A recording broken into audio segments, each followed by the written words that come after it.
সন্তান যেদিন প্রথম ইনকাম করে, বাবাকে এনে যখন 500টা টাকা দেয়, বাবা দরজার আড়ালে গিয়ে কাঁদে, আমার ছেলে টাকা দিয়েছে আমাকে।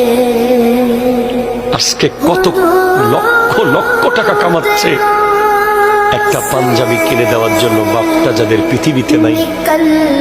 আছে কোটি কোটি টাকার মালিক, টাকা টাকা পকেটে, একটা শাড়ি কিনে দেওয়ার জন্য বাপটা যাদের নাই, তারাই বুঝতে পারে কত কষ্ট, কত দুঃখ। সেজন্য বাপ যাদের আছে, শ্বশুর বাড়ি থেকে ফোন করে দাওয়াত দিলে বলবে আমার বাবাকে ফোন করো, ঠিক কিনা? জোরে কথা বলে।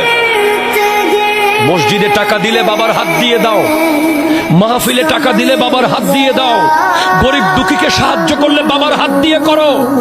বাবাকে বাইপাস করে তুমি বড় কাবিল হয়ে যাও না, ঠিক কিনা? কথা জোরে বলেন।